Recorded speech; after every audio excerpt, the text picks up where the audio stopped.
Hey, this is Mark A. Altman. I want to invite you to support a very special Kickstarter, 1982, Greatest Geek Year Ever, from producers Mark A. Altman, Roger Lay, and Thomas Vitale. 1982, Greatest Geek Year Ever. You're probably asking why. Well, I got Darren Dochterman here with me to tell us about some of the great films. Now, I want you to guess some of the films that came out that year. I'm going to give you a hint. Still, old friends.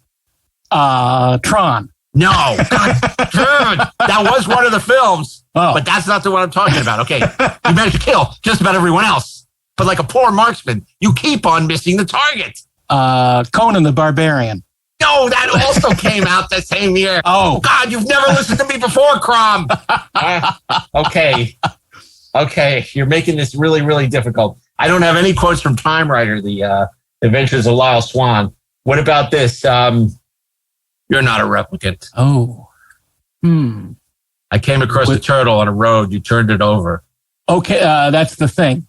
No, it's Blade Runner. Gosh, that right. also came out in 92. But The Thing did come out in 1982. And as we all learned, man is the warmest place to hide. Hey, have you ever wondered what it's like to put out fire with gasoline? I have not.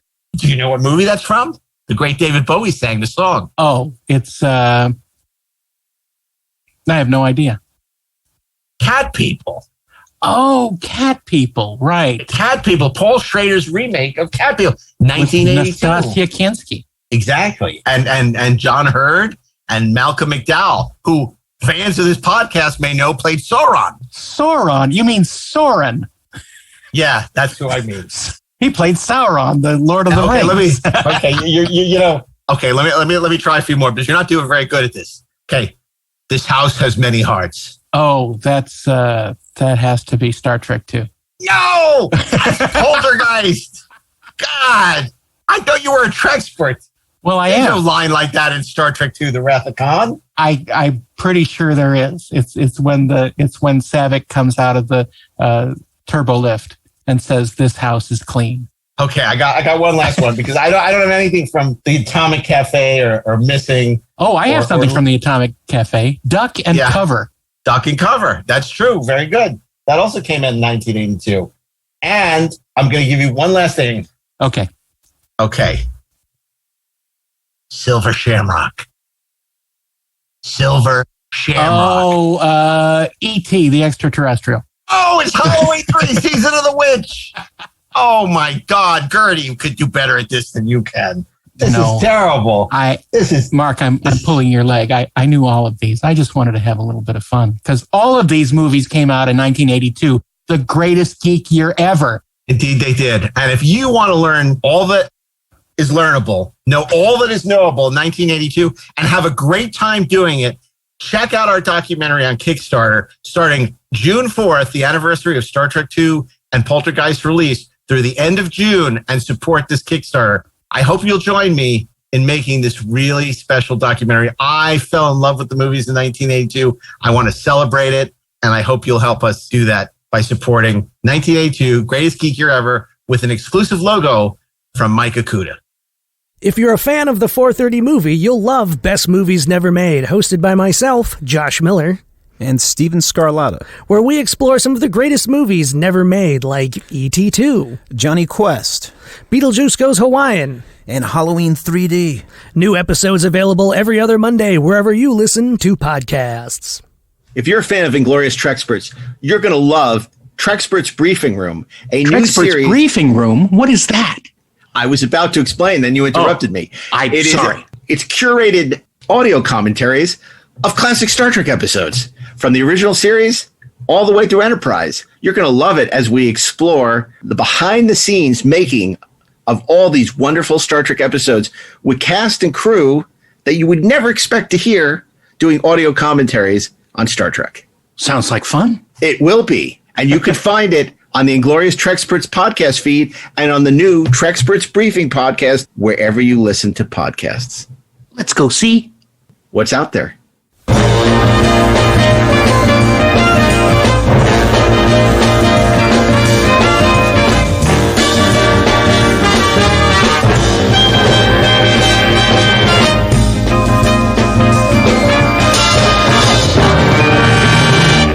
Hey, this is Mark A. Altman, and this is LA week. I love it.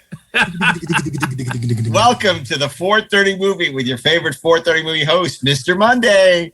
He's stuck on the freeway, but he'll be here soon. Steve Melching. Well, that's just like your opinion, man. Darren. Yes, Up hello. on those waves, got the surfboard. He's cruising on into the beach. You hear these? Mr. Tuesday. Those are waves. On Wednesday, he's not ready for volleyball, but he's ready to befuddle and amaze us with his picks for Wednesday. Our favorite Angelino, who may or may not be departing for yonder ways, Mr. Ashley Edward Miller. You know, Mark, they say that the smog is the reason why the sunsets are so beautiful in LA. You know, And our eye in the sky, Mark Altman. Yes, I was bleeping that out for. and our special guest, Randy Newman. Wow. Imperial Boulevard? I love it. Nobody loves Imperial Boulevard. Come on, we know. That's the point. I know. That's the It's ironic. I'm living in Reseda. I got a freeway running through my yard. We are all going to Reseda to die. But this isn't. Oh, I just thought of another LA film. I just thought of another one. Yeah. I'm writing it down. It wasn't even on my list.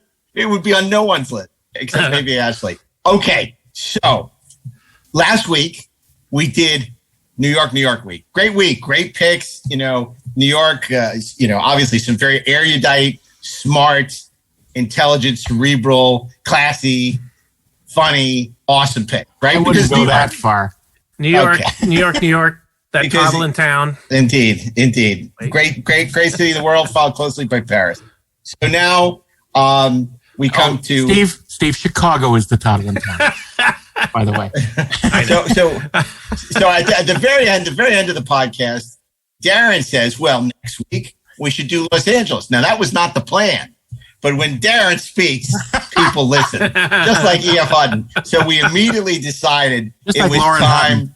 like Lauren Hutton, that gap tooth model. And that's a really inside joke.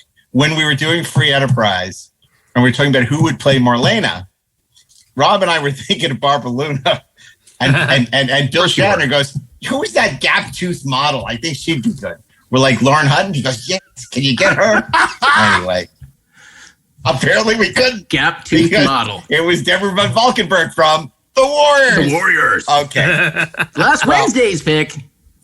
The Warriors. By the way, I gotta ask forgiveness because I did miss a movie last week that I really came very close to picking and didn't mention it at all, which was Abel Ferrara's King of New York, which is a great seedy little movie with an amazing cast, and Christopher Walken's awesome in it. Yeah. So maybe I could keep that in reserve for when we do Abel Ferrara week. Never. Absolutely. You do that. Abel Ferrara Day. Abel Ferrara afternoon. But people say that Los Angeles is a great city because you can go in any direction, go anywhere. You can go north, and you can go to the mountains. You can go to the desert if you go to the east. To the west, you got the ocean and the beaches, and to the south, you got San Diego Comic-Con or whatever. I don't know. So you can go to the bullfights in Tijuana. That's right. So you got a beautiful, it offers so many, and it has this great climate, and it's a city of dreams, right? Obviously, a lot of people come out here to try and make it in La La Land, Tinseltown. And that's why the film industry came west from New York for New Jersey. Really? Because of the weather, the abundant sunshine. It wasn't just the weather. And to get away from Edison's patents. Well, yeah, but also, and this is what I think is, and maybe like what I'm sensing or what I think might be forming is the potential for another special report. The death of Los Angeles, at least as a movie making hub, and I'll tell you why. Because look, Los Angeles offered a lot of things for the early movie industry. Like the great benefit of the weather was consistency, right? Number one. Right. Number two, you're especially correct. With all the outdoor shooting in natural light in the exactly. And you go any direction and you can get nearly any geographical feature that you would like to get. Right. It's like we have what they call the zone.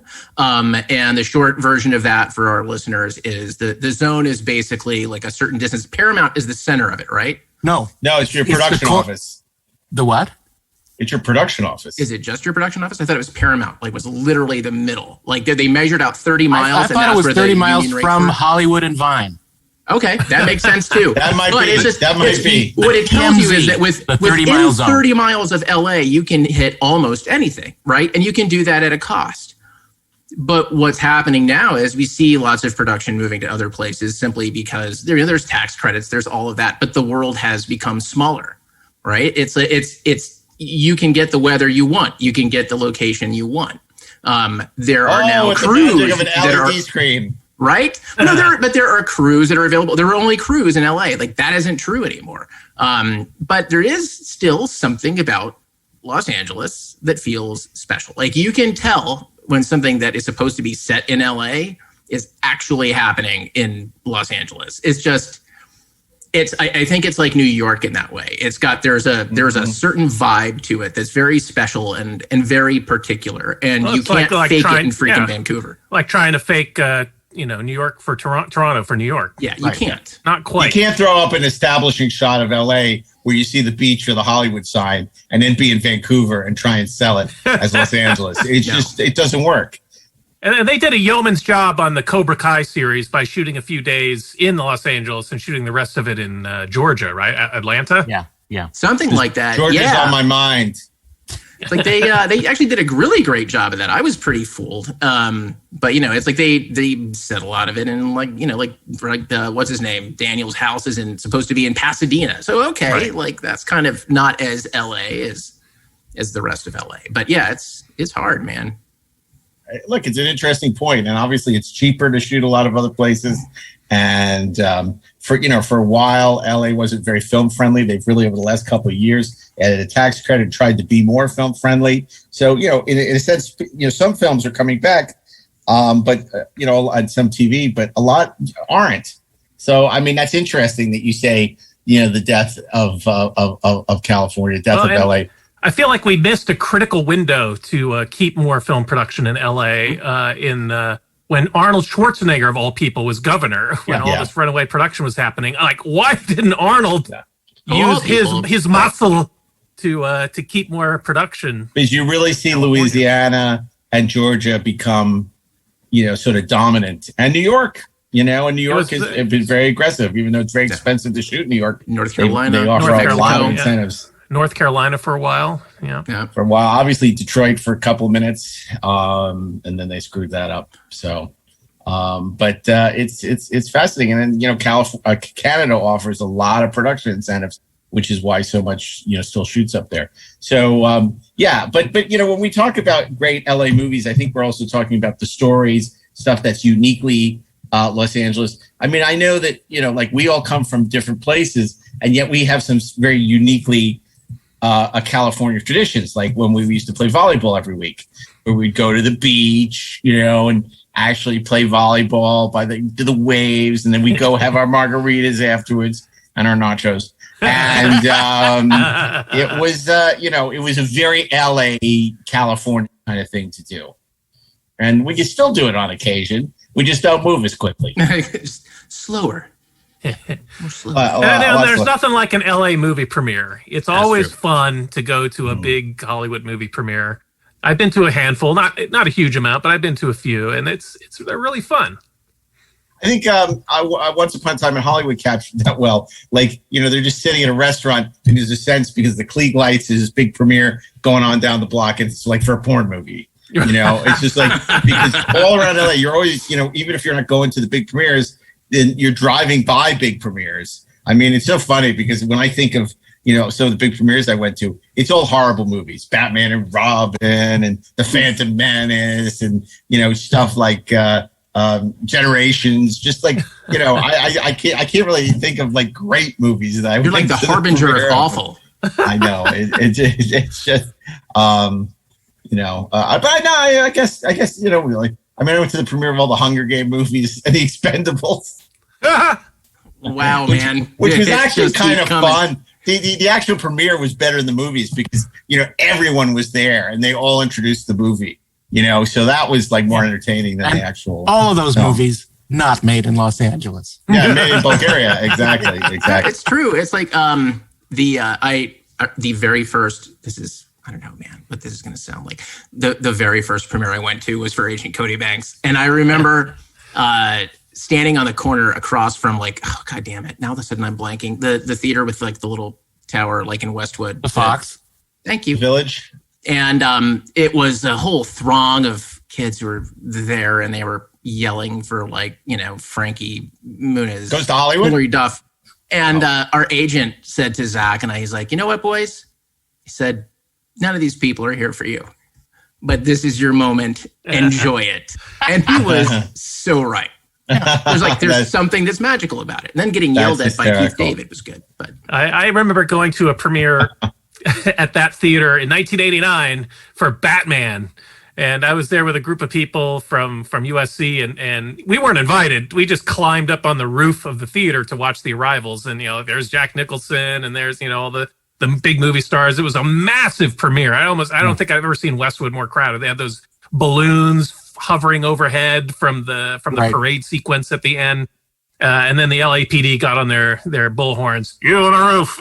You have 5 minutes to get down, or we're coming. You'll be arrested. I'm Batman. And you swung away. Jack Nicholson. No, that's Dan Poole. Jack Nicholson down there pointing up. Hey, you kids, get down. Yeah. Get out of there. And then he's like, ooh, you are my number one. A fan. Oh, we talked during Hackman Week about how much we miss Gene Hackman in movies. I miss Nicholson a lot, too, I have to say. Jack Nicholson Week. Yes. Well, maybe. That would be about as good as it gets. Patient. Oh, see. Here's Jack. Wow. Sorry. Something to consider. 5 easy picks. Oh. That's actually a good title for the week. 5 easy picks weeks. That's crazy. You took his joke and then you plussed it. I plussed right. See, that's how a room Put works. the Blu-ray between your knees. Oh man, it's funny because I just watched The Last Detail for the first time on Criterion Channel. Yeah, and it's really good. I'd never seen it. I'm trying to catch up on Hal Ashby films I haven't seen, and I really enjoyed it. Well, there's not that many of them, so you'll be able to. No, I know, and I'm never going to watch The Slugger's Wife. So, anyway, so listen, this is LA week. This is a film set or about Los Angeles or Louisiana. It's our sequel to last week's New York week, and it'll be really interesting to see. I understand Steve is going to have some guesses as to what our picks will be. He's sitting in the driver's seat this week after I completely spun out last week trying to pick your movies. So it'll be interesting to see if Steve does a little better. But as always, we're curating a fantasy theme week of classic movies, starting on Monday with Steve Melching.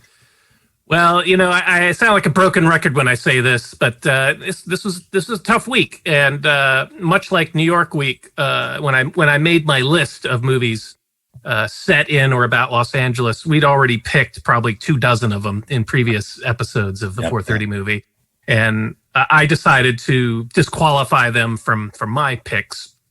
But there were still a number of great, tons of great movies left over to choose from. And I had narrowed mine down to 2, and I watched both of them. One I hadn't seen in a very long time, and I'm sorry to say it did not hold up nearly as well as I thought. And perhaps we'll discuss it on Friday, because it is a big LA set movie directed by a major director. And who knows, maybe it'll be one of your picks. That's interesting. I think I know what you mean. But so my pick is a movie that's been a favorite of mine since it came out.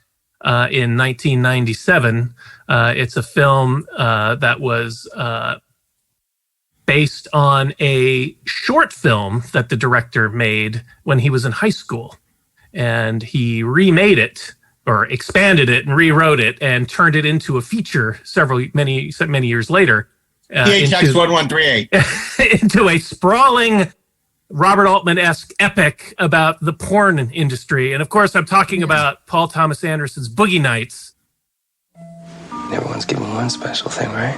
Everyone's blessed with one special thing. I want you to know I plan on being a star. A big, bright, shining star. Eddie Adams from Torrance. Yep. Jack Horner, filmmaker. I make exotic pictures. In 1977, a kid from nowhere. Maybe think about your name. My name, yeah. Something a little pizzazz. Dirk Diggler. Good name. I like your name a lot. Had a dream of getting somewhere. Jack Horner has found something special in newcomer Dirk Diggler. So let me just pop in this 8-track, and you just give a listen and tell me what you think, okay? It was a time when disco was king. These are the ones. These are great. Yeah, those are really cool. Are they lizard? No, they're Italian. Do you like my shoes? They're pretty cool. Sex was safe. Woohoo! Pleasure was a business. Cut. Terrific. Nice work. And business was booming. And the award for Best Newcomer goes to Mr. Dirk Diggler. Wow. Goodbye, 1979. Hello, 1980. Are you ready? But in 1980, Come on, you puppies. the party was over. You are fired. What? You're fired. It's jealousy, it's deceitfulness, it's vindictiveness, but, I mean, God, what can you expect when you're on top? No, wait. Not this part. New Line Cinema presents a portrait of 2 decades in the life of a business, the days of a dreamer, and the nights in between. Boogie Nights.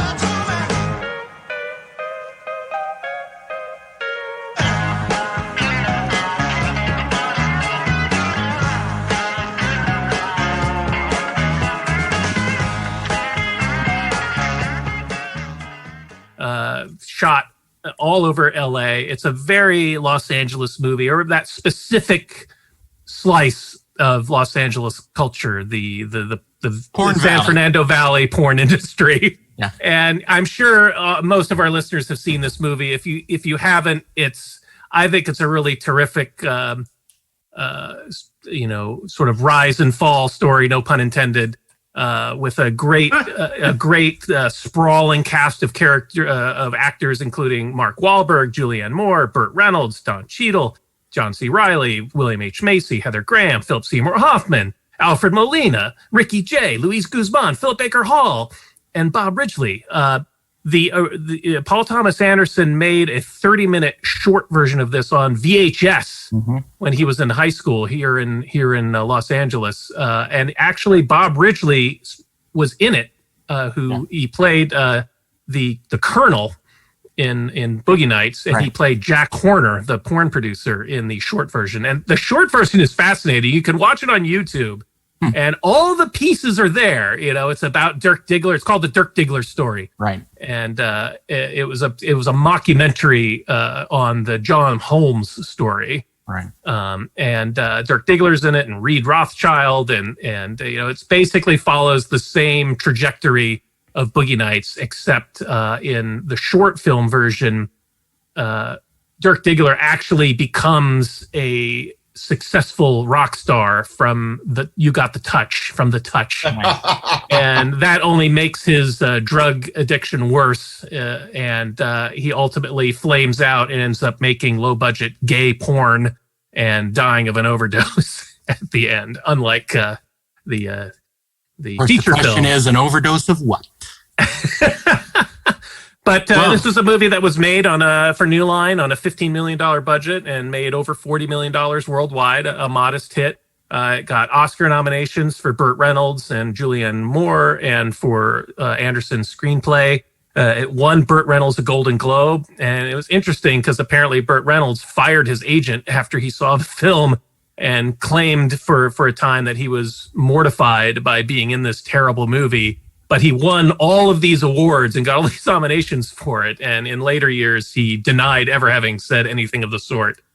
He came to own it. But I always found this a fascinating movie. It's funny. It's dramatic. It's, it treats these sort of lost, untalented it's quintessentially Los Angeles people, like the kind of people that end up in L.A. in the fringes of the film industry, are just trying to make something. When Ricky Jay is conferring with Burt Reynolds about, this is great work we're talking about, these porn films with a story, because Burt Reynolds wants the audience to when they finish to have to sit there in it and see what happens in the rest of the story. The delusion of all that I just find hilarious, and just sort of the banality of making porn, I think, is really funny. And then it is a great dramatic, fall story for Dirk Diggler, and just great characters. I really enjoy the movie, so that's my Monday pick. I always laugh when people talk about how the 1990s were the greatest decade for movies. I think it's an absurd contention. It's not even close.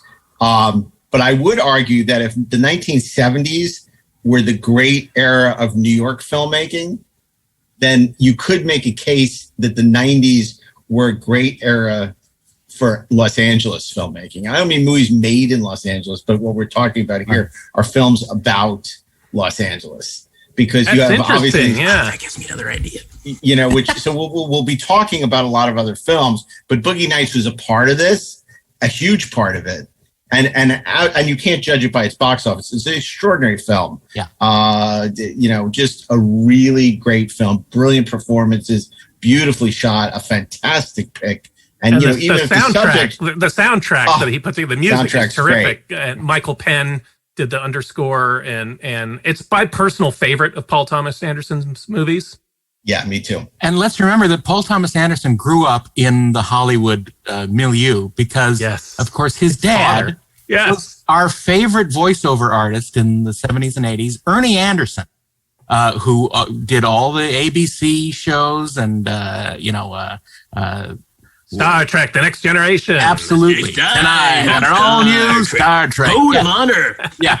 Touch a young. Tonight on the ABC Sunday night movie. Absolutely. It's an incredibly racist episode of Star Trek. The Next Generation. On the Love Boat. Yeah. Oh, poor Gavin MacLeod.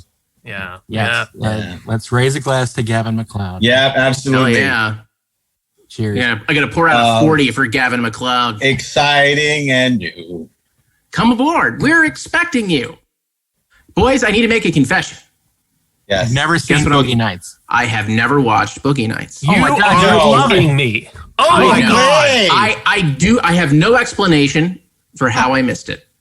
Wow. I have none. I have zero. I have nada.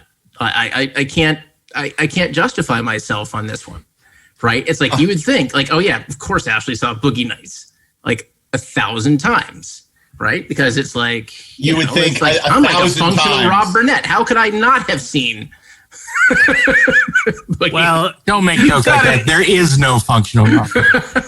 You have got a treat because it is just so entertaining. And, it was funny when I moved to the Valley, I went to go to my local bank branch. And as I was at the ATM, I turned around and saw that big mural on the church that's the prominent backdrop in a major scene in Boogie Nights. Like, holy crap, I'm right here on Sherman Way. And like the donut shop from the Sherman Way. At the end of that, yeah. Well, all these references mean nothing to Ashley. Yeah. I would also say... I get donuts in that donut shop all the time. Well, when I get donuts, that's my donut shop of choice. That when Laserdiscs were migrating to DVD and the first DVDs came out, most of them were really bad in those snapper cases.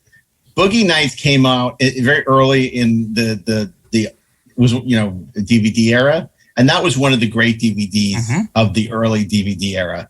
There was a lot of bonus features. I think it was one of the first ones that I bought. Yeah, and it's great. and it's great. It's a great movie, like you said, great soundtrack, amazing cast. It's just it's epic in its scope, and you wouldn't think you could milk so much pathos and drama out of a subject that's seemingly so inconsequential as the adult film industry. Because I mean, like I hate adult movies because there's no art to them, and it's like I love movies, so anything that like besmirches a celluloid as an art, I look down on. So it's like I had no respect for that. You just haven't seen enough filmmaking. of Yes, I have no idea how to engage this conversation. So to me, like that movie, it's just it's so wonderful. I think that it's just that your horizons need to be broadened. I mean, how could you not appreciate Santa Comes But Once a Year? Oh, stop! I'm not a fan. Not a fan. Okay. Anyway, that's a little bit of an aside, but it's such a great movie. Boogie Nights is such a great film.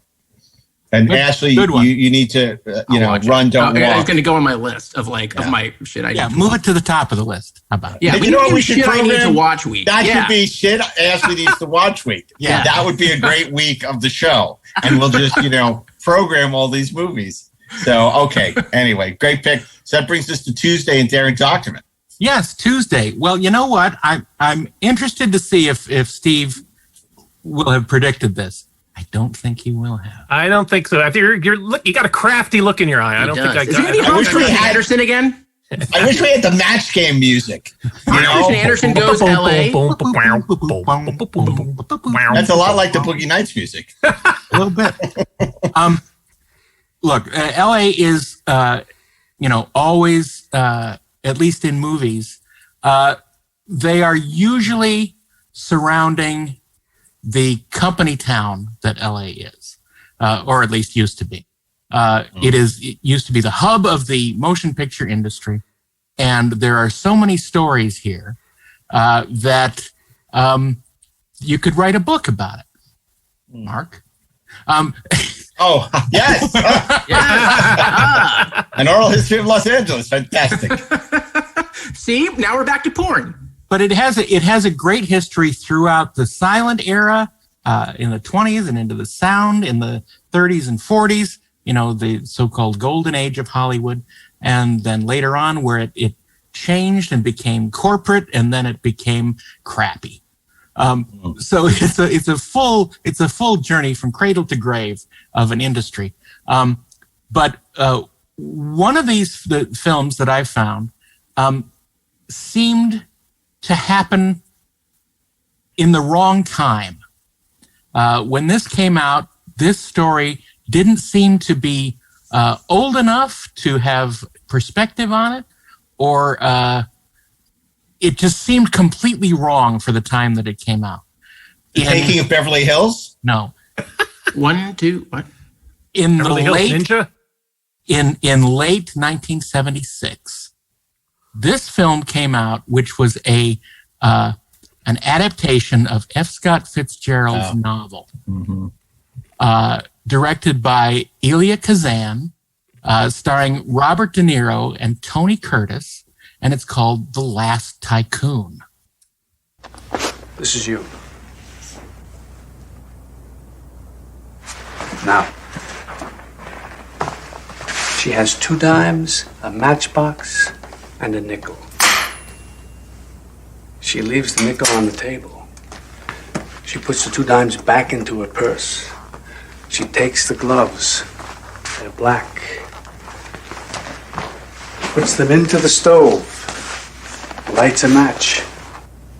Suddenly, the telephone rings.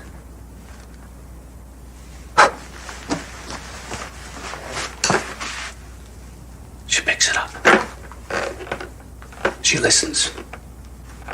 She says, "I've never owned a pair of black gloves in my life." Hangs up, feels by the stove, lights another match. Suddenly, you notice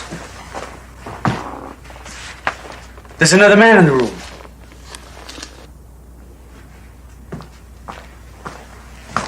Watching every move the girl makes.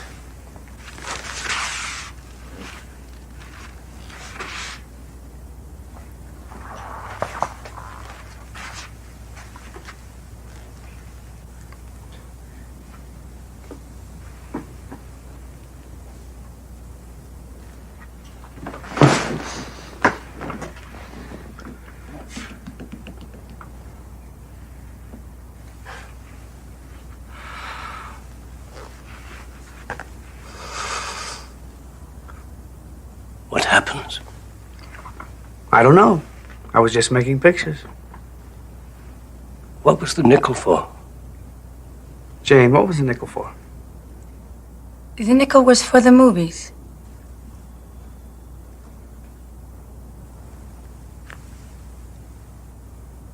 What do you pay me for? I don't understand the damn stuff. Yes, you do. Or you wouldn't have asked about the nickel. And it's filmed all over the Paramount lot and all over these places that I worked in. And, you know, you can see the same spots in Sunset Boulevard and the same exact stages, offices, everything. And it's an interesting look at how the lot was in 1976 and 75, which I find absolutely fascinating. Because, you know, just a couple doors away, the Star Trek movies were being developed and then shut down. So it's a fascinating sort of gauge as to what was going on in specifically Paramount at that time. It's not a very good movie. It's a lot of Bob De Niro sort of moping around and not really enjoying his time being the last tycoon. You know, this powerful Hollywood producer, and. Because he didn't have the end of the book to read. He was wondering how it ended. He had no idea. He didn't read the oral history of Los Angeles. That's right.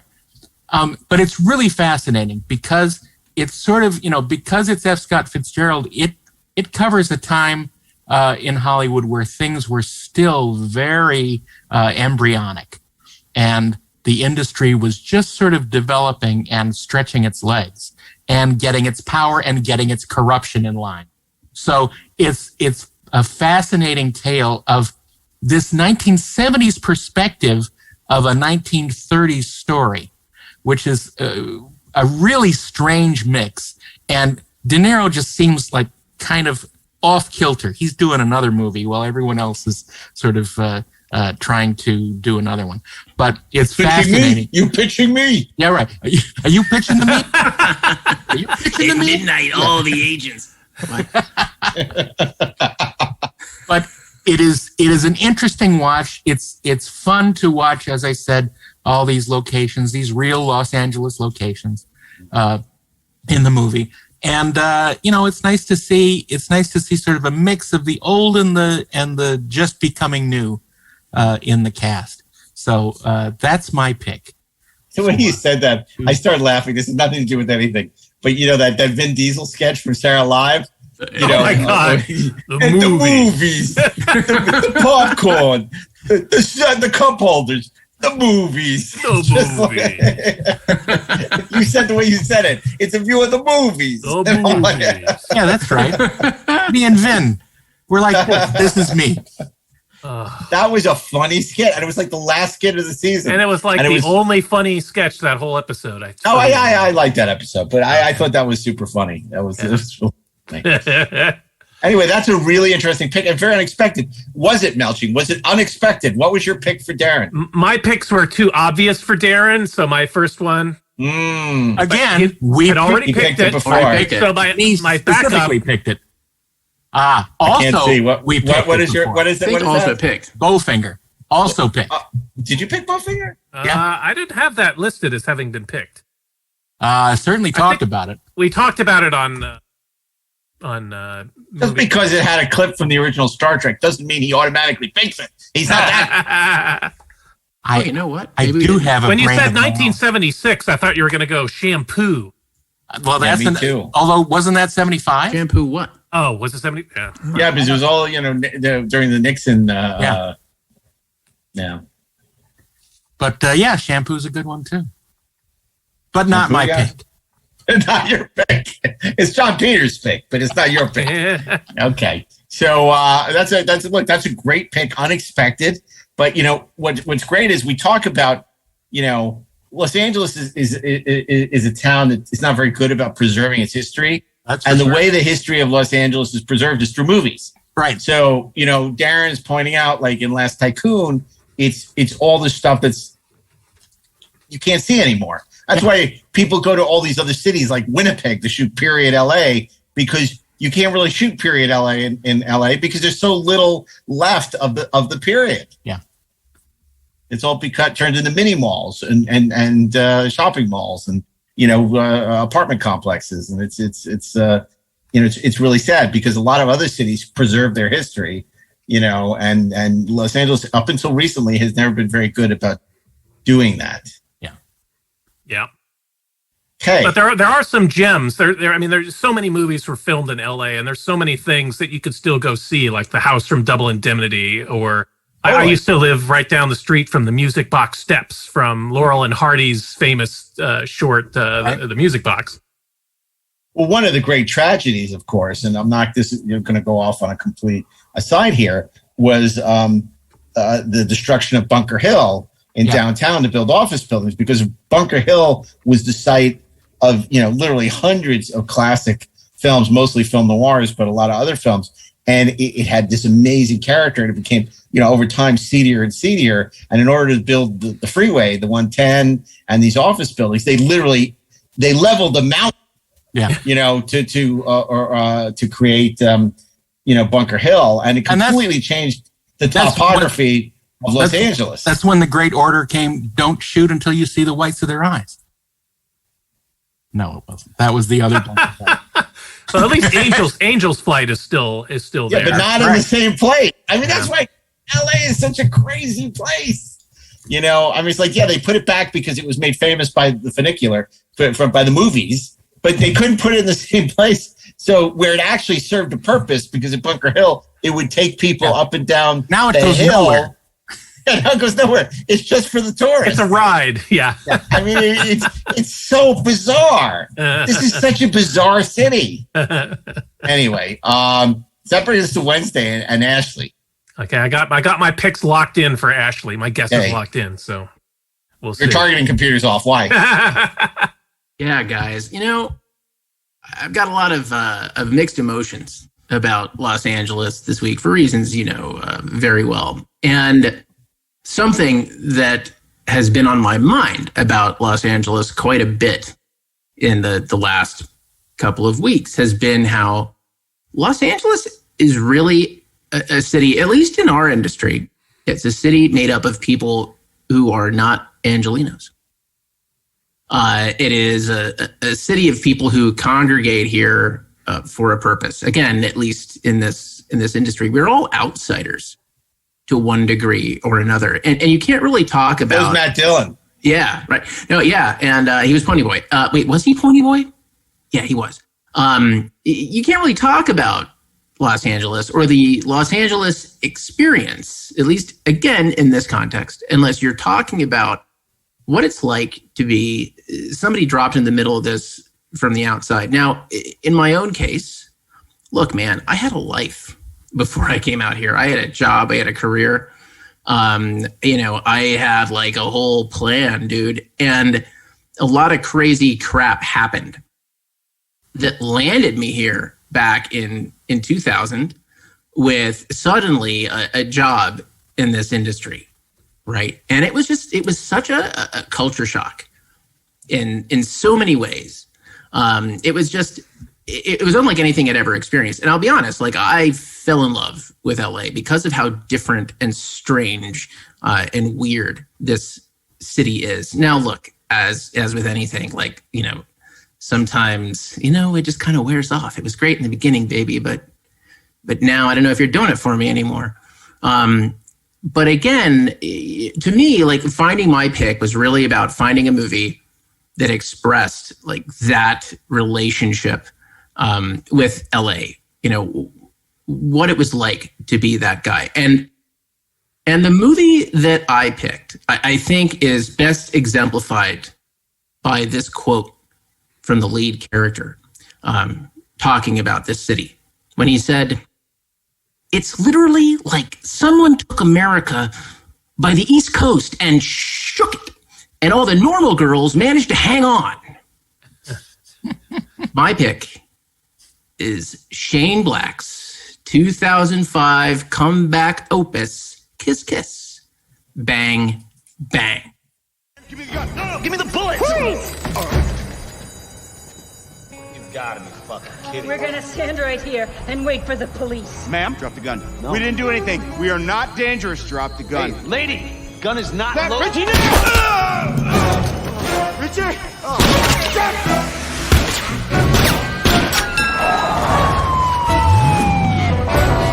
Oh, boy.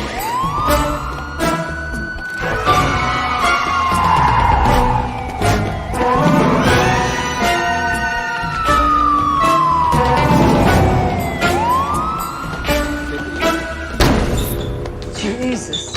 Oh, no, we're not ready for you yet, sir. Will you please go back out, wait with the others? Grace, do me a favor. Let's just take him. He's ready. You ready, right? You ready?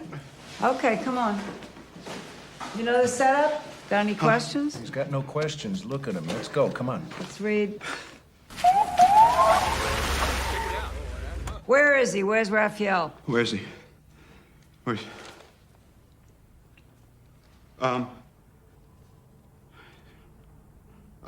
beat up on me all night. You want me to give up my partner? You can go spit.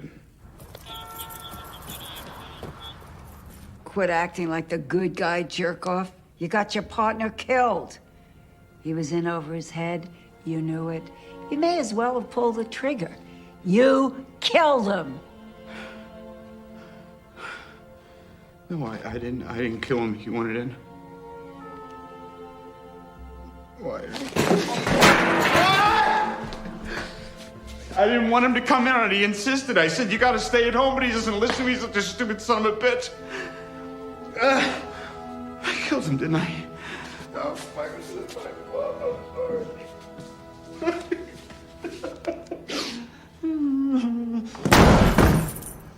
Wow. Sorry. Hey, good luck.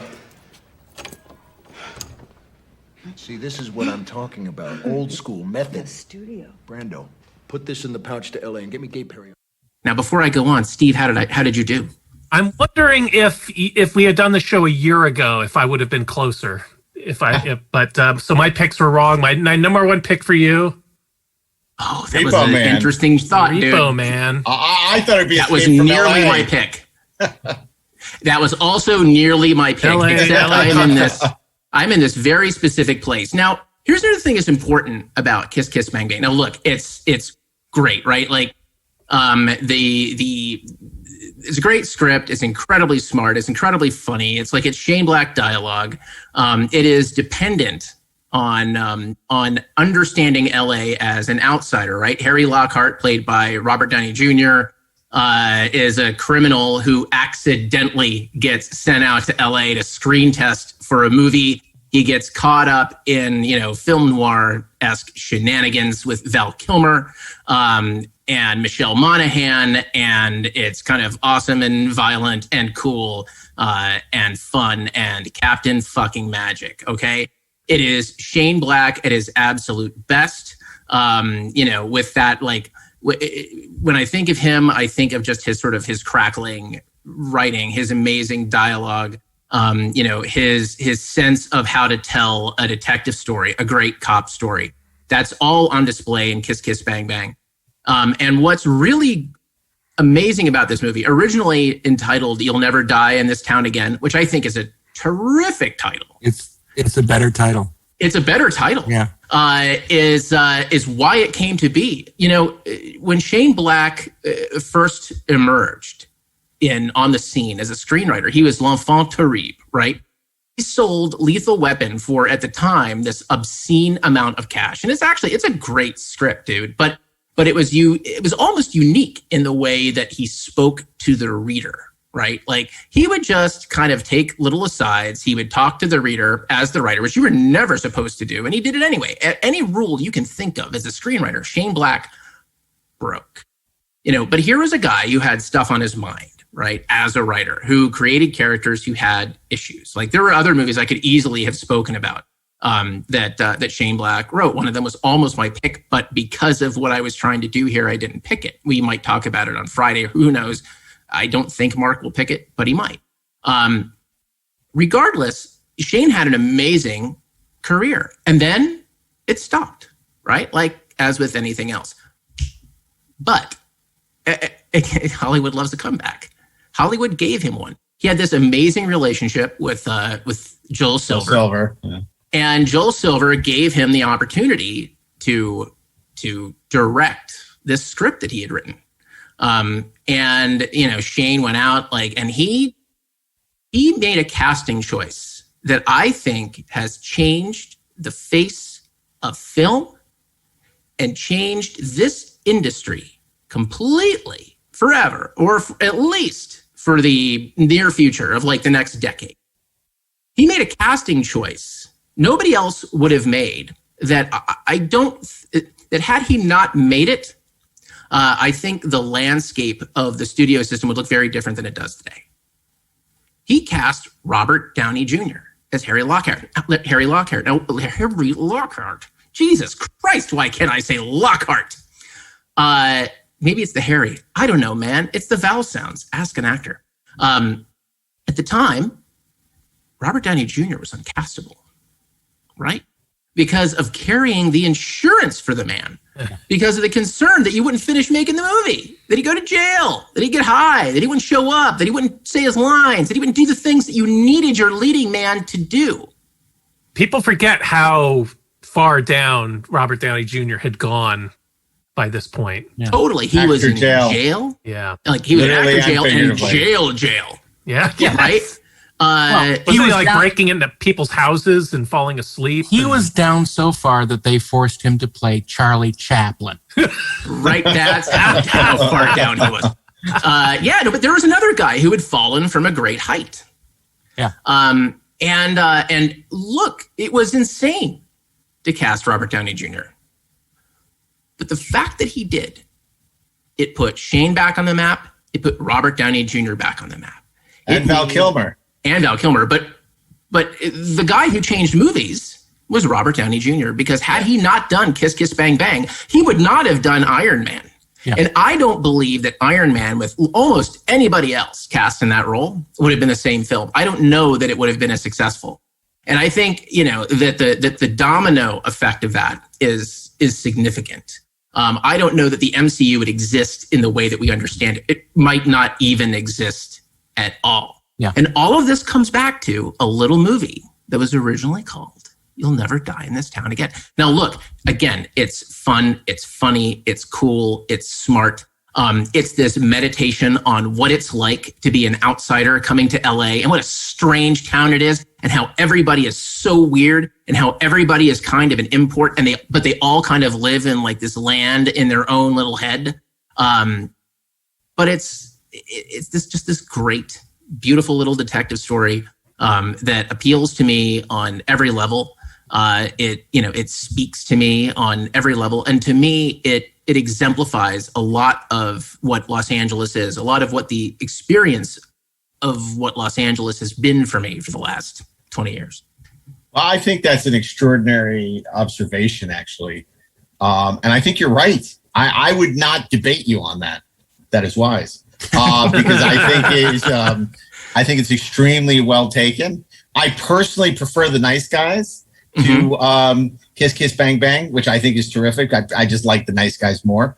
But boy, you are so right about Downey getting cast, which just knocks over all these dominoes, and how different the industry would look right now if he hadn't been validated by that casting choice. Because the movie was not a huge success, but what was unmitigated success was the casting of Downey in that role, which got all this critical attention and heat, and basically said, "I'm back. I'm bankable. Not bankable, but that he's not going to go to jail. That he's not going to go up with powder on his nose. Yeah, I'm insurable. And you're going to like what I do. Yeah. And it's remarkable. Few filmmakers or writers have written so much about Los Angeles. So many of Shane Black's films take place in Los Angeles, and he was a fixture around LA for a long time. I played on his softball team a couple of times. He used to have a regular softball game for years over in the Hancock Park area. And he's a cool dude. I remember being in New York and graduating from college and wanting to work in movies and wanting to live in LA because I was living in New York at the time, and reading all these articles about the Pado guys, right. Shane and Fred Decker and a bunch of these guys. And, it's so funny because over the years, we've created our own sort of Pato guys and gals. And I've come to know most of them very well, well. And I know Shane a little bit, but, Fred is obviously a good friend and stuff. So it's just it's so weird, it's just this weird thing. And it's just like, it was so unique to the era, that late 80s, 90s, testosterone infused films. But he what are the Brits called? Taking the Mickey out of it, right? It's like, he didn't do those movies like straight. He brought something really unique to them. That's why the Shane movies are like so much better than a lot of the Arnold movies at the time, right? And the Stallone movies, which took them so seriously. I mean, putting aside his $1 million script, The Last Boy Scout, which I'm not a fan of, but all those Shane scripts are terrific and uniquely Shane. And they're great reads. You read the script of Lethal Weapon. I mean, that thing just, it's great on the page. And, here's the look. Shane, by the way, he was also an actor. He played Hawkins in Predator. Hey, Billy. Last night I was going down on my girlfriend. He's pretty funny, but and he did like a dialogue pass like on that movie. But the thing with Shane is he has a very particular voice and an excellent sense of how to make characters seem specific.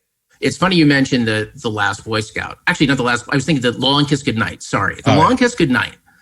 For whatever reason, I was half watching that. I was working on something at one point, and I had it on. You know how you sort of watch movies sometimes, things are kind of going in the background, you're not looking at them? Whenever I would look up at the film, not a good movie. When I would look down away from the film and just listen to it as radio, all of a sudden it was awesome. It was the strangest experience. And Shane is also an outsider. I mean, this is a guy who's originally from Pittsburgh, like he shows up in LA, and it's like, and I think he's always been kind of writing about how magical and fantastic a city LA can be. That's interesting that you described that about not looking at the screen. That's exactly my reaction to later Ridley Scott movies. The opposite. The opposite, right? The opposite, right? If you just sort of look at what's there. Yeah, you look at the movie, not listening to it. Just turn it, mute it, mute the sound, and what if we took Ridley Scott and Shane Black? Exactly. Yeah. It's the old Nicholas Meyer quote about Star Trek and Mission Impossible. Star Trek's a radio show. Mission Impossible is a movie, is a TV show. Funny. So, anyway, that's a good pick. Great pick. Which brings us to really shaping up to be a great week. So once again, it falls to me to screw it all up. I have to tell you, as Steve alluded to, a number of great LA films that are not eligible because we picked them before. Clearly, the granddaddy of them all, Sunset Boulevard. Yep. We picked that for Films About Filmmaking Week. The Big Lebowski, we've picked another great LA film. Mulholland Drive, we picked another great LA film. So there's a lot of these films that we've already picked. Chinatown, I think we've picked. I for some reason I thought we hadn't, and it was actually my wife who said, no, you picked China. It was picked, and she said, that led to Steve. It led to Steve's rant about why he appreciates it but doesn't like it. I said, okay, thanks. You reminded me. Okay, great. So it's a good thing she listens to the podcast. So thank you, Naomi. Okay. Man, Steve, you said at the beginning of the show, this is a hard week. This is a tough week. And, I got to tell you, I had two new picks just listening to you guys talk. Mm-hmm. I don't know where this came from because I'm not going to pick it.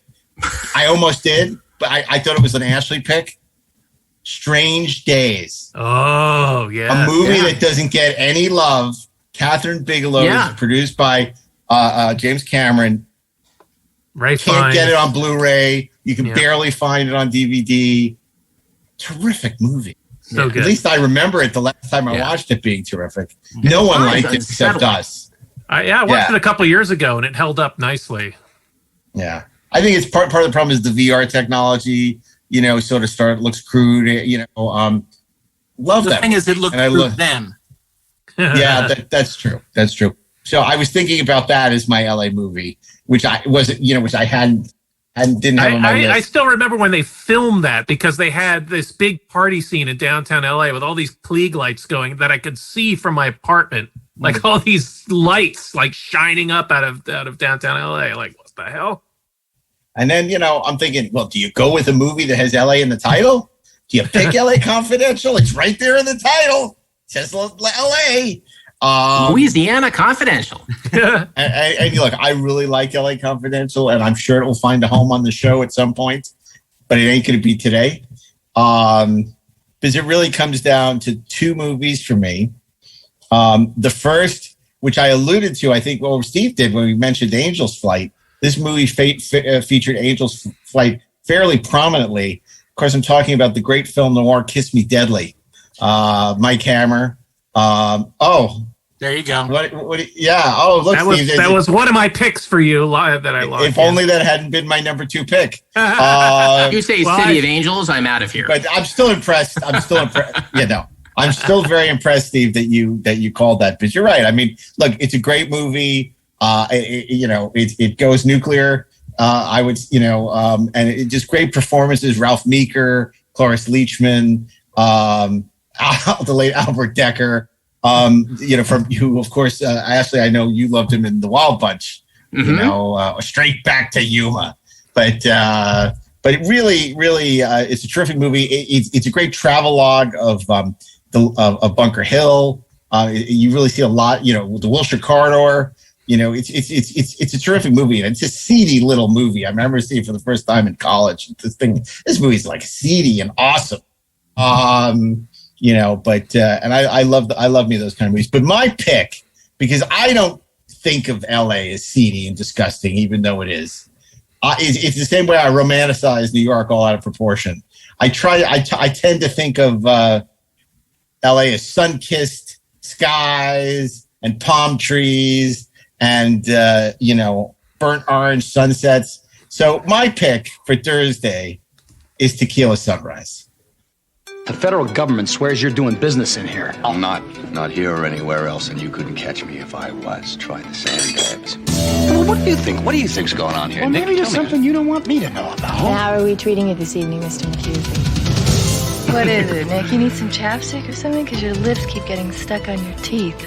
Or is that your idea of a smile? Let's not discuss my business or his business or your business, okay? But that leaves us with nothing to talk about. Well, your friend's not going to get away with what he's gotten away with for 15 years. My phones have funny little noises on them. You're setting me up, Nick. So if I asked you out, maybe you'd accept. Dating is not a criminal activity, Mr. McHusey. I think your profession has clouded your judgment here. I probably have to bust my friend if I'm going to do my job. And I hate that. You're a bad boy, Nick. You're a very bad boy. I didn't mean to hurt you. Just looking at you hurts more. You were in the wrong place at the wrong time. You lied to me. You wouldn't shoot me over money. Oh, that's a lot of money. What's it gonna be, Nick? Mel Gibson, Michelle Pfeiffer, Kurt Russell, Tequila Sunrise, Raul Julia, written and directed by Robert Towne. Robert Towne's sort of cool crime take on Jules and Jim. Basically, Kurt Russell and Kurt Russell, Mel Gibson, right? Are both in love with the same woman, the luminous Michelle Pfeiffer. It is stunningly shot. Raul Julia, who the late Raul Julia, who's so wonderful in everything he ever did. Except Street Fighter. Except Street Fighter. Turns out to be more than they thought he was. It's full of twists and turns, and it's kind of the B movie version of Chinatown, But it was Towne's first movie after Personal Best. Back when he was like script doctor on all these Warner Brothers movies, and I think they kind of had to throw him a bone, and they let him do Tequila Sunrise. But I love that movie. I think it's a great LA movie.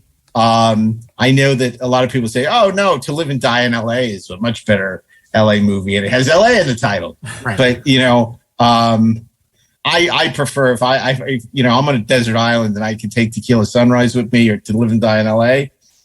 I can't look at William Dafoe in those suspenders, so I'll go with the Tequila Sunrise, where we got Yeah. You should have Willem Dafoe in Suspenders Week because in Streets of Fire, Streets too, of Fire with the axe. Yeah. So my pick for Thursday is Robert Towne's Tequila Sunrise. Okay. Wow, I think that's a great pick. That was did not see that coming because my number one pick for you was.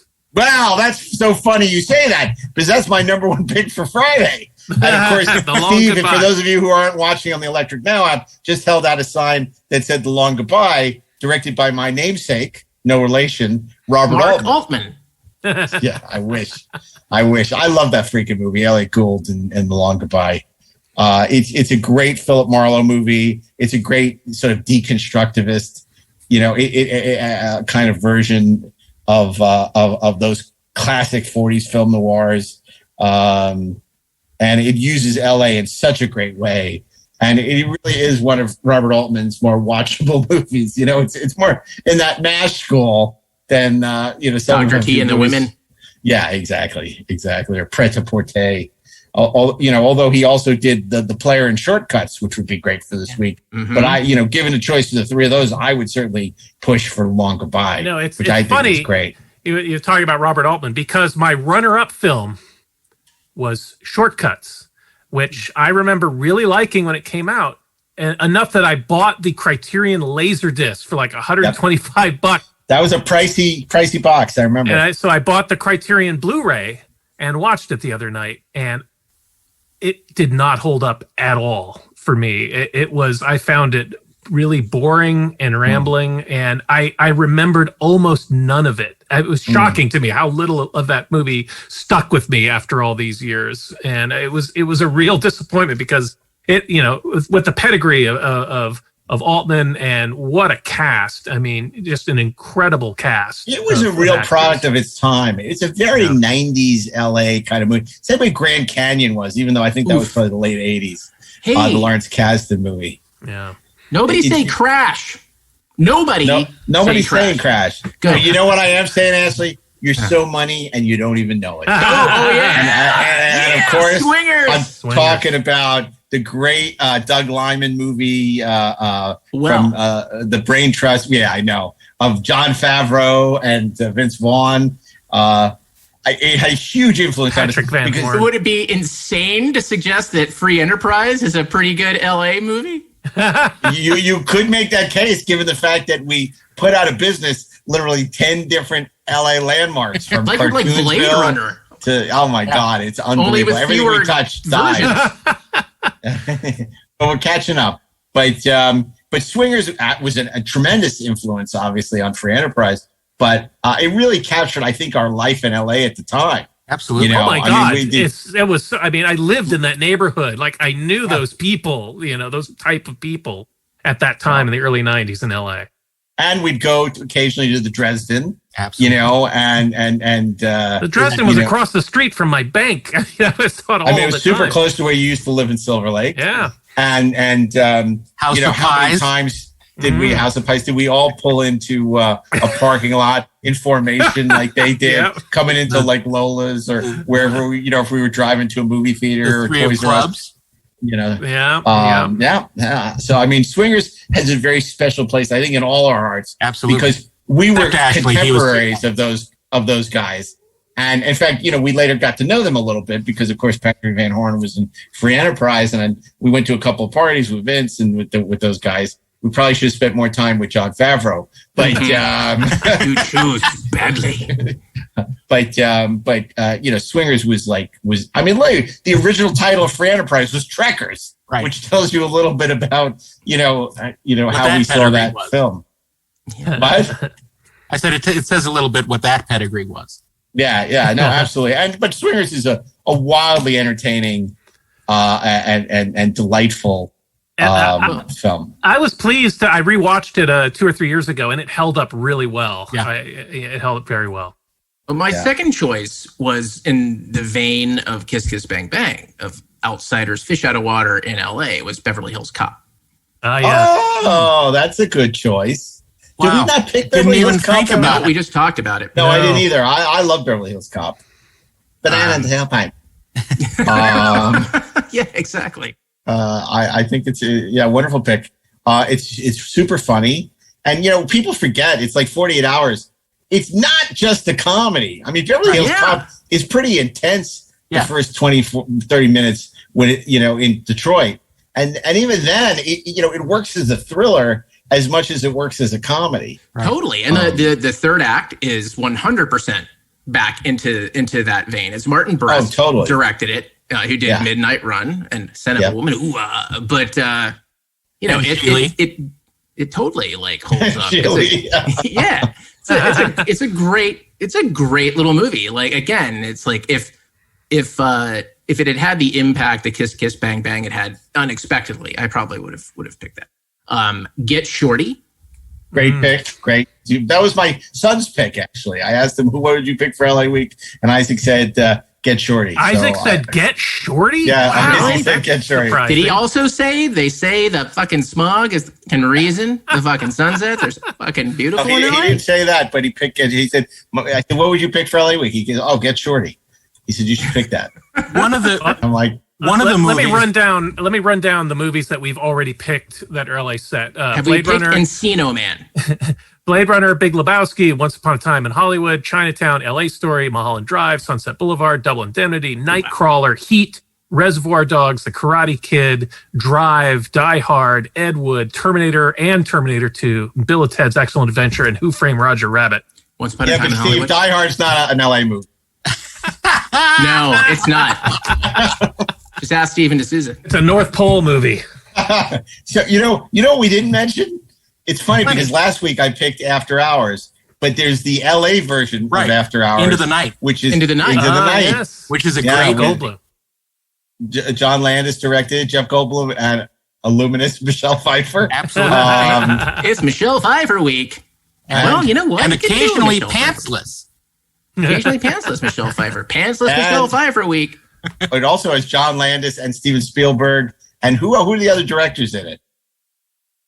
Playing crazy Arabs. I don't remember. Because Landis was one of the crazy Arabs. Yeah. And then Spielberg was in it. I think Zemeckis was in it. Maybe Joe Dante. I'm not sure. I don't remember. The insane pick. I thought somebody said, there was the thing I was going to pick that was like a really big director. And maybe it was Steve who was talking about this. And I thought, I know a movie that was set in Los Angeles that had a really big director that was a giant failure. 1941. Yeah. 1941.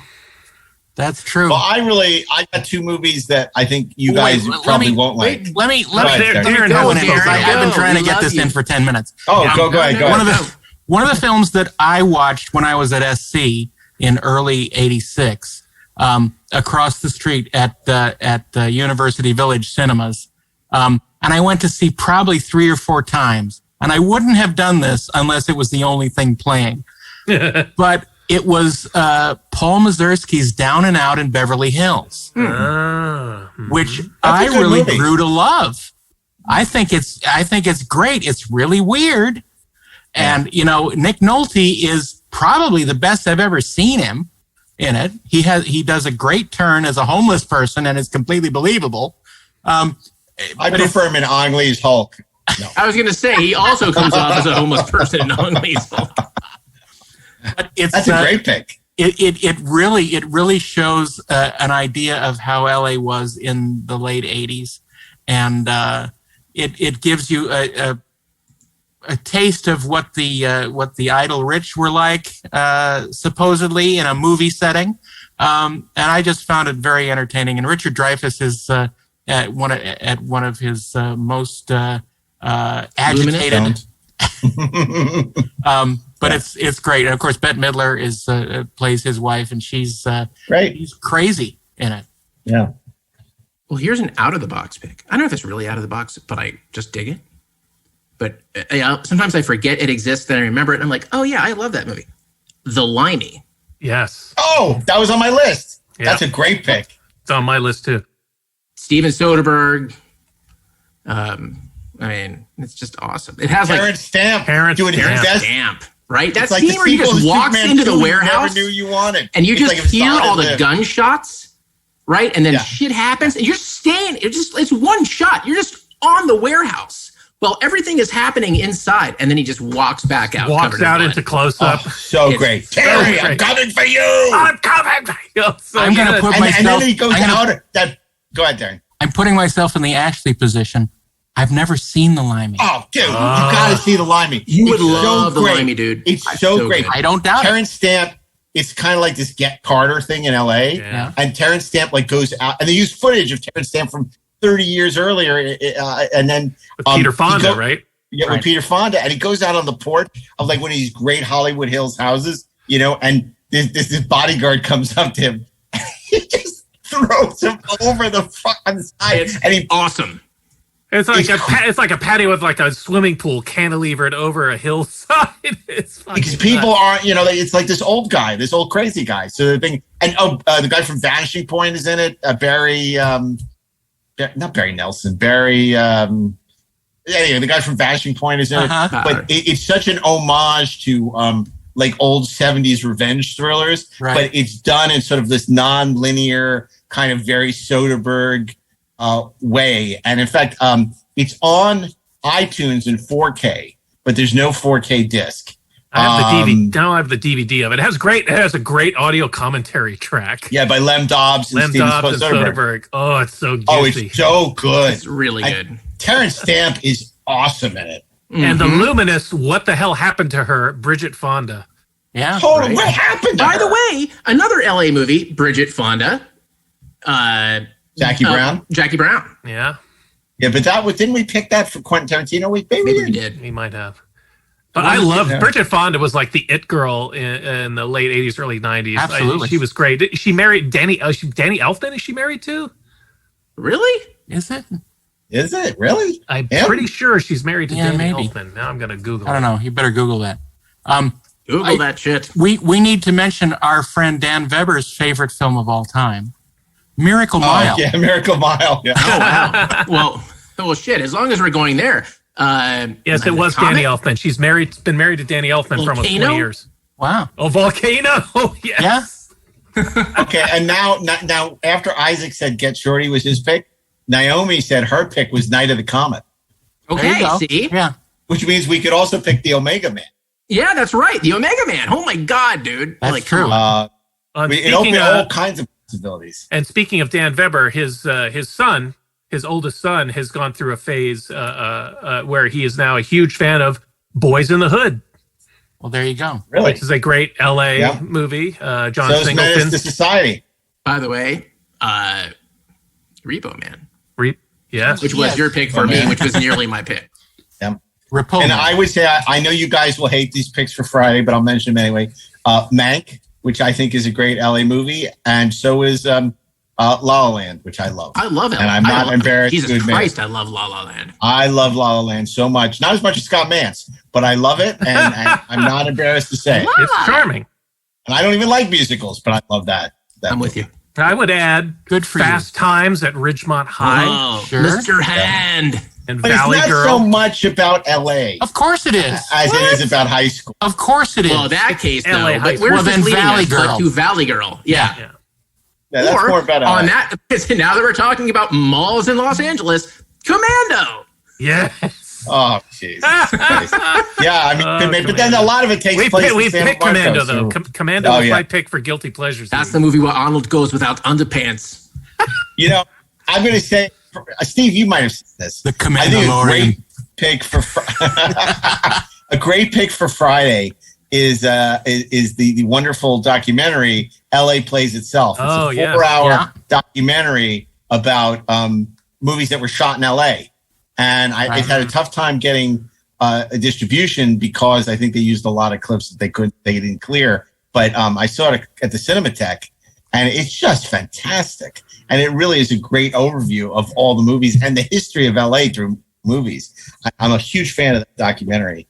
I have the Blu-ray of it, but I think it's not available anymore. I know it was on iTunes for a while, but they pulled it.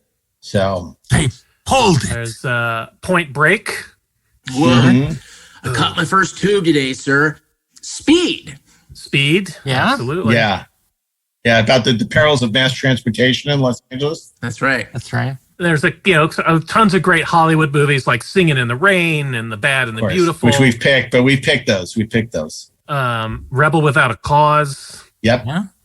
Less Than Zero. Less Than Zero. If Rob Burnett in L.A. we mentioned. The Graduate. Pick to Live and Die in L.A. What am I talking about? Yeah. The Graduate. The Graduate. Yeah. But have we not picked The Graduate before? I think maybe we have. Wow, no, that is insane that we have not picked. Not for College Week? Nope. That's weird. Wow. Not for like banging your girlfriend's mom week? Well, that's coming because we're running out of topics. But Point Blank. Point Blank. It's good. Oh, Point Blank. Marvin week. But it ends in Alcatraz, which isn't really in Los Angeles. I think of that as Is much it as really in Los Angeles? In fact, it's not in Los Angeles at all. Collateral. Collateral's a good LA pick. Pick Collateral? Nope. Man, I love Collateral. Although I think it was over the moment that Jamie Foxx realized that his weapon was the cab, right? And he just takes Tom Cruise on that wild ride and crashes the car. The movie was done. You didn't need like the killers in the house beat, but great movie. Great movie. Great experimental movie. I really liked Collateral also. And I like Tom Cruise as the villain. I don't know. My pick for Friday, I'm really pushing. The Long Goodbye to me is to me is like a great pick Friday. Yeah. But what are you guys thinking? Swingers? I would go with Swingers. I'm kind of leaning Swingers. Let's do Swingers. I don't want you to be the guy in the PG-13 movie everyone's really hoping makes it happen. I want you to be like the guy in the rated R movie. You're a bad man. You're a bad man. You're a bad man. In the city of Los Angeles, where everyone is a player. What do you guys do? Oh, I'm a producer. Mike can't even get a seat on the bench. Where do I know you from? You ever been to the Ha Ha Hole on Pico? Oh, you're a comedian. It's it's a dream. It's a lot of hard work and travel. I know where it is. Starbucks. You came in and asked me for an application. But now his closest friends are getting him back into the swing of things. Vegas, baby, Vegas! This happens to be a $100 minimum bet table.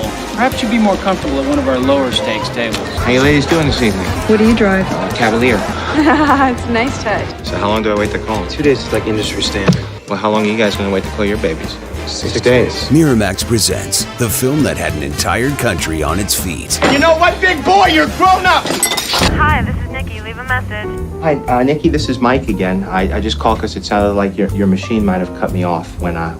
Roger Ebert calls it sweet, funny, observant. Mikey's the big winner. Mikey wins. The movie that defined a generation. Hi, this is Nikki. Leave a message. I didn't want you to think I was weird or desperate or... Mike? Nikki, great. Did you just walk in, or were you listening all along? Don't ever call me again. Swingers. What do you think, Steve? You look vexed.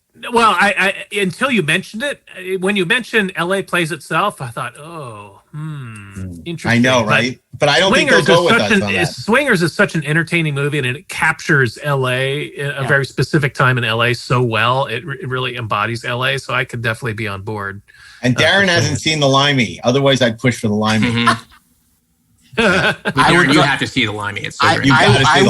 I will, but you have to see like 4 or 5 movies. Yeah, I know. Over the but past you got to see that one with the leprechaun. I know, but I love what I don't. Yeah, that's true. Okay. Well, I think look, we all love Swingers, and it has pies in it. It has Marty and Elaine in it. Yeah. It has great cocktails, swing dancing. What more could you ask for in a movie? So we were going to do we were going to do Dating Week a while back, and Swingers was going to be my pick for that. But I'm fine to pick something else. Bridget Fonda is not in Swingers. Damn it! No, she's not. Heather Graham is in it. Heather Graham, Heather Graham week. She's this little bunny rabbit. See, the little bunny rabbit. But she's also in Boogie Nights. She's also in Boogie Nights. That's right. She's in 2 of our Swingers. Mm-hmm. She's an that sounds like a hell of a girl. week. Yeah, she's in Twin Peaks. Oh, those calls that Jon Favreau makes. We have a friend. God, so painful. And we're not going to say who, But so man, so human. He was the same way. Oh man, remember Steve? We all know what he did. We all know. You know what you did. What did he do? Man, it's so hard. There's nothing you can do to stop him. I seem to remember some of Rob's friends. Maybe it was Sean Fanning that used to say, "Money, you're so money." Like, Sean thought that's why we cast Patrick Van Horn. Yeah, because he was Sean. Yeah, and unfortunately, it's just so sad. Sean passed away. I think it's close to 10 years now. Yeah, and I know you guys weren't that fond of him, but it's just liked really him. sad. I thought he was. I liked Sean too. He's a nice guy. You weren't that fond of him. No, I always liked Sean. I liked Sean. I got along with Sean. I missed the best part of all this. You did. You did. I still remember a party sitting in a hot tub with Eric Wallace and one of Sean's friends having a bad drug trip and coming out and throwing bricks over our heads into the pool, and Alan Spencer restraining him on a bed while they remember he threw that giant piece of asphalt. Yeah. And it barely missed hitting somebody in the head. It's me or Eric. Days. Good times. Yes. But yeah, Swingers brings back so many good memories of the 90s. And bad memories. In Los Angeles. And bad painful memories, yes. Hitting the head with asphalt. That's right. Yeah. Okay, well, man, this was a difficult week, very challenging, but I think we've done it. By God, I think we've done it, haven't we? Yes. So let's review for our friends at home. On Monday, Steve Melching. Monday is Paul Thomas Anderson's porn industry epic, The Boogie Nights. The Boogie Nights? Boogie Nights. Steve, you just kind of you had a train of thought that sort of derailed there, didn't you? Boogie Nights. You want to do it again? Let's do it again. Monday. I blew my cue again. Okay. Here we go. Wait, get ready. So we're going to review the films that we picked for the show, as always, starting on Monday with Steve Melching. Monday, it's Paul Thomas Anderson's San Fernando Valley epic about the porno industry, Boogie Nights. Excellent. Tuesday. Oh, see, I'd like to see that with the Muppets. Muppet Boogie Nights.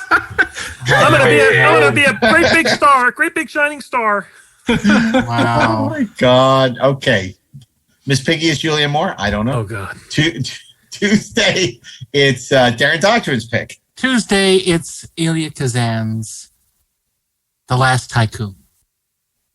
Elia Kazan's adaptation of F. Scott Fitzgerald's unfinished novel, The Last Tycoon. Yeah. I watched that on Amazon. They did a TV finished. series. It should have been finished. With Matt Bomer and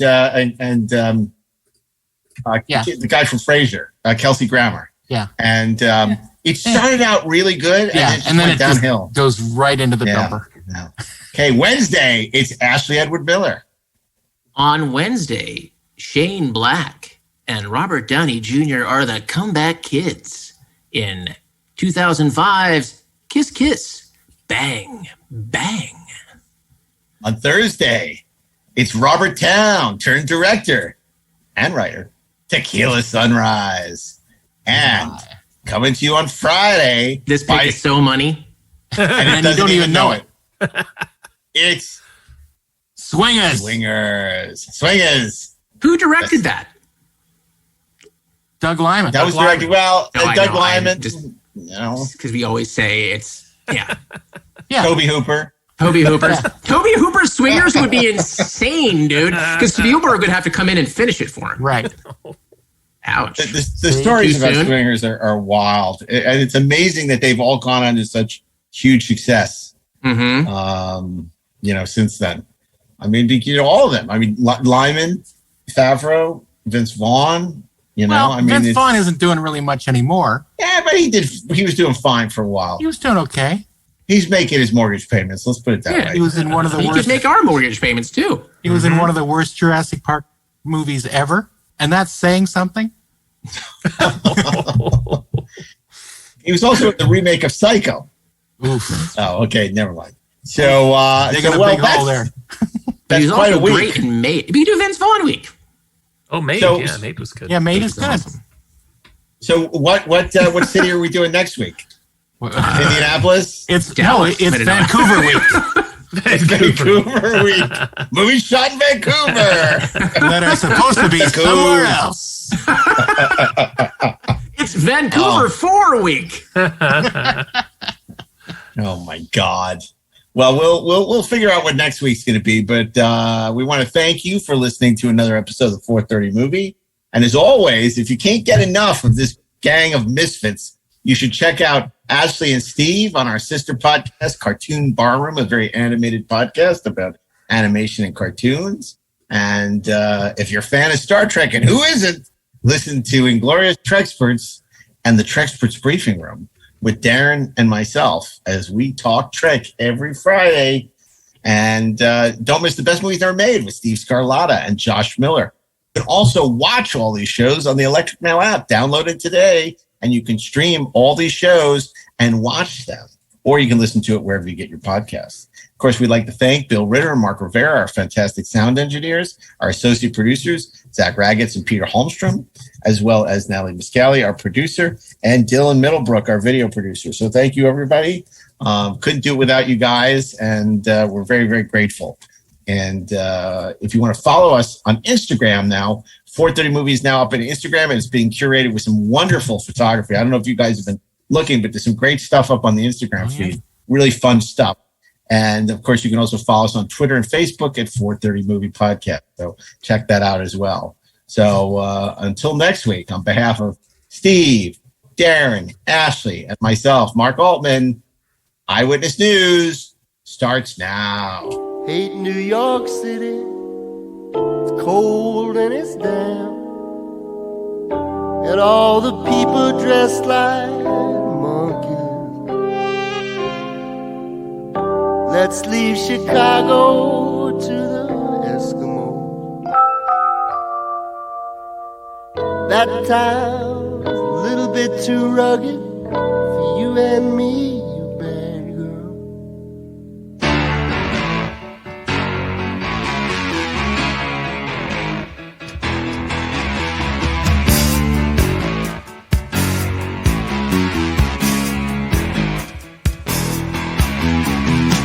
Rolling down Imperial Highway, the big nasty redhead at my side, Santa Ana winds blowing hot from the north. We were born to ride. Roll down the window, put down the top, crank up the Beach Boys, baby. Don't let the music stop. We gonna ride it till we just can't ride it no more. From the side gate to the valley, from the west side to the east side, everybody very happy, 'cause the sun is shining all the time. It's like another perfect day. I love LA. We love it. I love LA. We love it.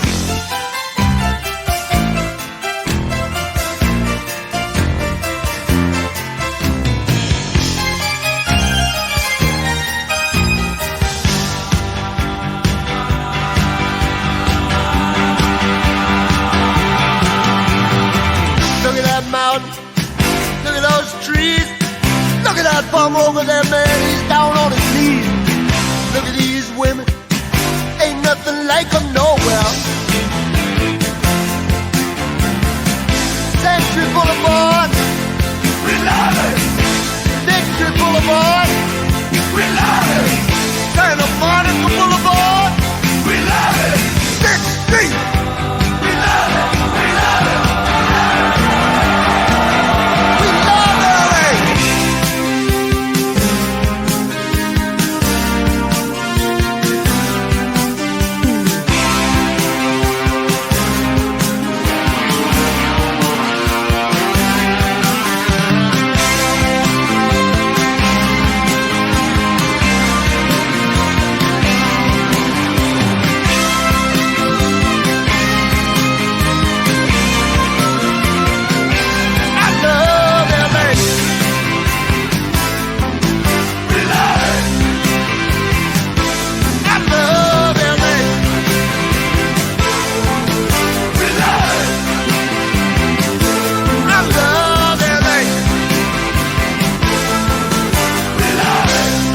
This show was produced by Dean Devlin and Mark A. Altman and is an Electric Surge Network production.